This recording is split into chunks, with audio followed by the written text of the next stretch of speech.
হেনস্থা, জমি চাষে বাধা সহ বিভিন্ন অভিযোগে ঘোকসারডাঙ্গা থানায় বিক্ষোভ কর্মসূচি এবং স্মারকলিপি প্রদান করল বিজেপি। বুধবার ঘোকসারডাঙ্গা থানায় মাথাভাঙ্গা বিজেপি বিধায়ক সুশীল বর্মনের নেতৃত্বে এক বিক্ষোভ কর্মসূচি অনুষ্ঠিত হয়।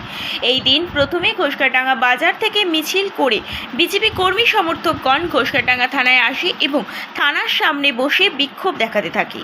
এরপর বিজেপি বিধায়ক সুশীল বর্মন এবং কয়েকজন প্রতিনিধি ঘোকসারডাঙ্গা থানায় স্মারকলিপি প্রদান করেন। বিধায়ক সুশীল বর্মন বলেন, লোকসভা নির্বাচনের ফল প্রকাশের পর তৃণমূল কংগ্রেস নানাভাবে বিজেপি কর্মীদের হুমকি, বাজার বন্ধ করা, জোর করে তাদের পঞ্চায়েত সহ তৃণমূলে যোগদান করা, জমি চাষে বাধা দান সহ নানাভাবে বিজেপি কর্মীদের হেনস্থা করা হচ্ছে। তারা এর আগেও বিডিও ওসি সাহেবকে জানিয়েছেন, কিন্তু তাতে কোনো ব্যবস্থা করা হয়নি। তাই আজ তারা লিখিতভাবে বিষয়টি থানার ওসি সাহেবকে জানালো। ব্যবস্থা না হলে আগামীতে তারা বৃহত্তর আন্দোলনে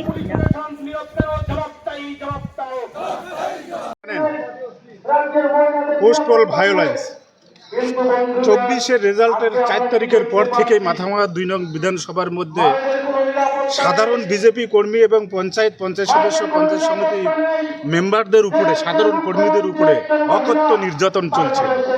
জমি, বর্ষার মরশুম, জমি বন্ধ করে দিচ্ছে, হাল চাষ করা, বিভিন্নভাবে বাজারঘাট বন্ধ করে দিচ্ছে, দোকান খামার বন্ধ করে দিচ্ছে। আমরা প্রশাসনের নজরে বারবার এনেছি। আপনারা জানেন এখানে আমাদের 6টা গ্রাম পঞ্চায়েত আছে।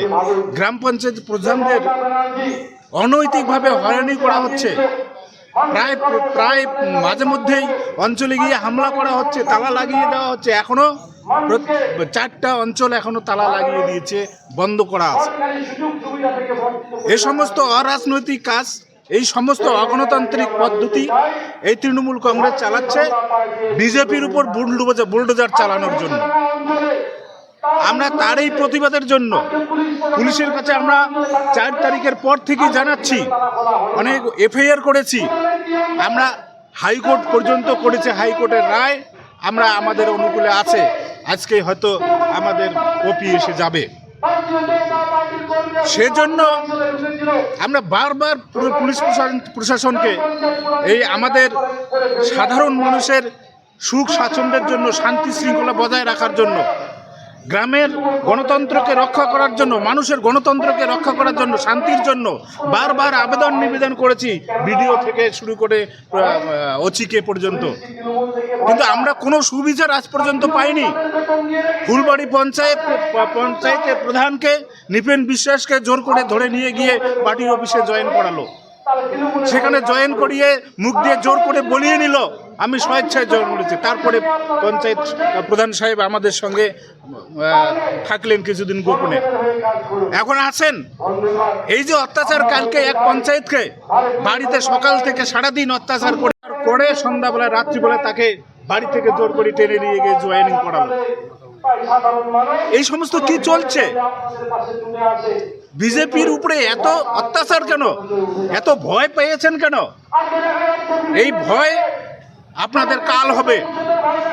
আগামী দিনে বিজেপিকে এইভাবে টর্চার করে আপনারা বন্ধ করতে পারবেন না, কমাতে পারবেন না।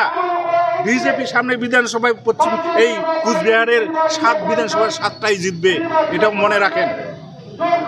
তৃণমূল যে অত্যাচারী দল, সন্ত্রাসবাদী দল, যেদিন থেকে বাংলায় এসছে সেদিন থেকে তার পরিচয় দিচ্ছে।